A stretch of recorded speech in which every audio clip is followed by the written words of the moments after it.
এটাই গড়ে উঠেছে শ্রমজীবী মানুষে ঘাম রক্তে তাদের শ্রমের করে এই সভ্যতা গড়ে উঠেছে। তাই আজকে দিয়ে আমি আমাদের দলের পক্ষ থেকে আমার পক্ষ থেকে শ্রমজীবী মানুষদের প্রতি আমাদের অগাধ শ্রদ্ধা ভালোবাসা এবং অভিনন্দন জানাচ্ছি। প্রিয় ভাই বোনেরা, আমরা এমন এক সময়ে এবার এই রেডিও পালন করছি যখন সারা দেশ, বিশেষ করে বাংলাদেশের গণতন্ত্রকামী মানুষ তারা আজকে তাদের ন্যূনতম অধিকার থেকে বঞ্চিত হয়েছে। আমরা এমন এক সময় পালন করছি যখন গোটা দেশটা এটা মনে হয় যেন একটা আমাদের কবলে পড়ে তার সমস্ত দিকে তৎপর হয়ে যাচ্ছে। এমন একটা সময়ে আজকে আমরা এই সমাবেশ অনুষ্ঠিত করছি। কিছুক্ষণ পরেই আমাদের সকলের চোখের বলে আমাদের গণতন্ত্রের আপসী নেত্রী দেশের তিনি আবার তার চিকিৎসার জন্য এবারকে হাসপাতালে যাবেন। বন্ধুগণ, আমরা অনেক সময় এই রেডিও পালন করছি যখন আমাদের অগণিত নেতা কর্মী শুধুমাত্র গণতন্ত্রের অধিকার ফিরিয়ে আনার জন্য, ভোটের অধিকার ফিরিয়ে আনার জন্য আন্দোলন করতে গিয়ে, সংগ্রাম করতে গিয়ে এখনো তারা উদ্যোগ আছে। আমাদের অগণিত নেতা কর্মী তারা সাজা প্রাপ্ত হয়েছেন, তাদেরকে বিভিন্ন মেয়াদের কারাদণ্ড দেওয়া। আমাদের দুঃখ হয়, কষ্ট হয় যখন আমরা দেখি যে আওয়ামী লীগের সভানেত্রী তিনি তার বক্তব্যের মধ্যে দিয়ে বলেন যে কি এমন ঘটল যে বাংলাদেশে অতি বাম অতি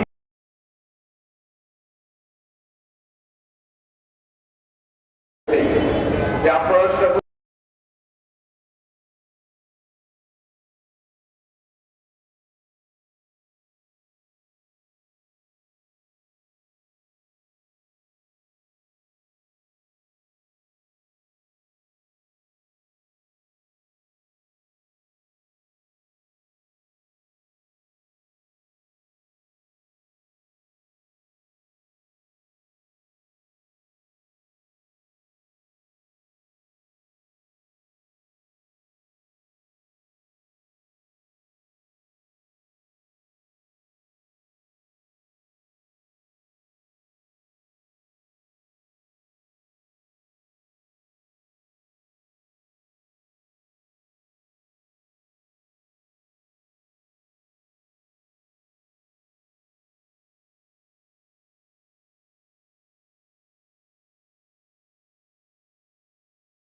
আমি শুধু আপনাদেরকে একটু বলতে চাই ভাই, অনেক জায়গাটা স্বীকার করেছি আমাদের অনেক ভাই গুম হয়ে গেছে, খুন হয়েছে, মিথ্যা মামলায় জর্জরিত হয়েছে।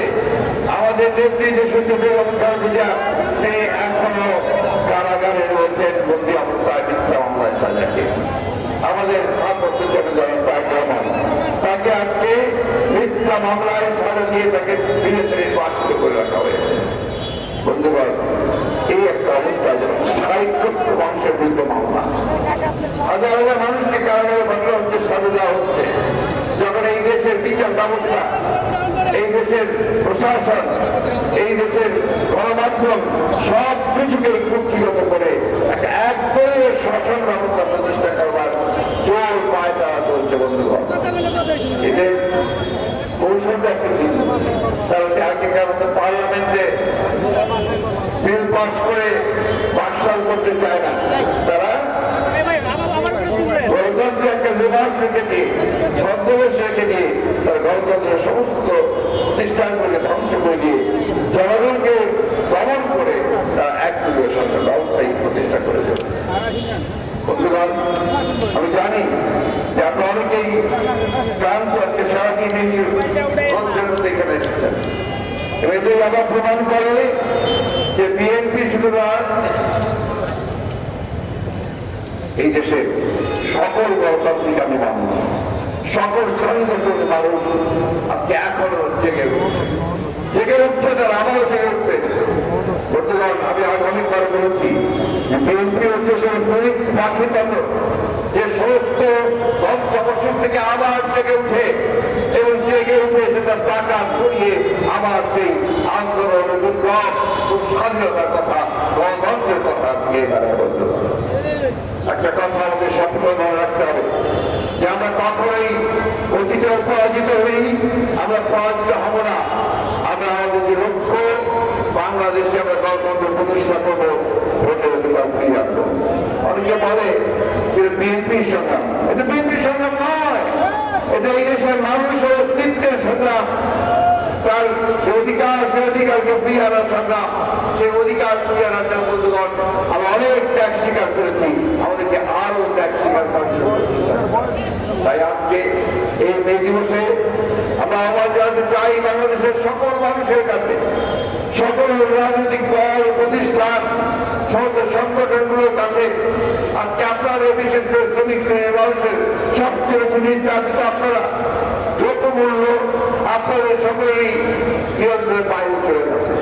আপনাদের সন্তানেরা ভালো স্কুল পায় না, তারা ভালো খেতে পায় না, তারা একটা মাথার উপরে ছাদ পায় না। বন্ধুগণ, আজকে সবপত্র পত্রিকায় আছে যে এখনো শ্রমিকরা তাদের ন্যায্য মজুরি পাচ্ছে না, এখনো এই কারখানার উত্তরে তা কাজ করতে গেলে তাদের মজুরি পাচ্ছে না।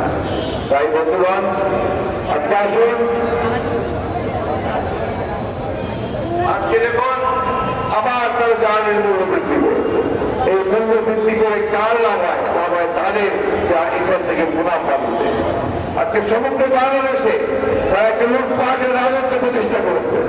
ব্যাংকগুলোকে ঘিরে ফেলেছে, তারা আজকে সমস্ত আর্থিক প্রতিষ্ঠানগুলোকে ঘিরে ফেলছে, তারা ব্যবসা বাণিজ্য কবজা করেছে এবং এখন গ্রামের মধ্যে, বিশেষ করে গ্রামের মধ্যে তার বিরোধী পথ যাওয়াই আছে, তাদের যে ব্যবসা বাণিজ্য সম্পদ সবকিছু করে গ্রাস করবে। তাই বন্ধুগণ, এখন আর আমাদের চুপ করে বসে থাকতে চলবে না, আমাদেরকে জেগে উঠতে হবে। আমাদের সকলকে আজকে ঐক্যবদ্ধ হয়ে আমি আহ্বান জানাচ্ছি, আজকে সকল রাজনৈতিক দল, মত পথ, সংগঠনের ব্যক্তি, বিশেষ করে শ্রমিক সংগঠনকে আমরা সবাই ঐক্যবদ্ধ হন, আপনাদের অধিকারকে আপনারা ফিরিয়ে আনার জন্য আন্দোলন সংগ্রামে ঝাঁপিয়ে পড়েন এবং আন্দোলন সংগ্রামের মধ্যে দিয়ে আমরা আমাদের যে নিশ্চিত লক্ষ্য, জনগণের যে ভোটের অধিকার, সেই অধিকারকে আমরা ফিরিয়ে আনবো, শ্রমিকের অধিকারকে ফিরিয়ে আনবো, কৃষকের অধিকারকে ফিরিয়ে আনবো। এই হল আজকে এই দিবসের আমাদের অঙ্গীকার। এটাই আপনাদের সকলকে রেখে, বক্তব্য রেখে, শুভেচ্ছা জানিয়ে বক্তব্য শেষ করছি। আসসালামু আলাইকুম, খুদা হাফেজ, বাংলাদেশ জিন্দাবাদ, শ্রমিক দল জিন্দাবাদ। এরপরে আপনাদের র্যালি হবে, এই র্যালি এখান থেকে শুরু হবে। দয়া করে শান্তিপূর্ণভাবে, সুশৃঙ্খলভাবে এই র্যালি সমাপ্ত করবো।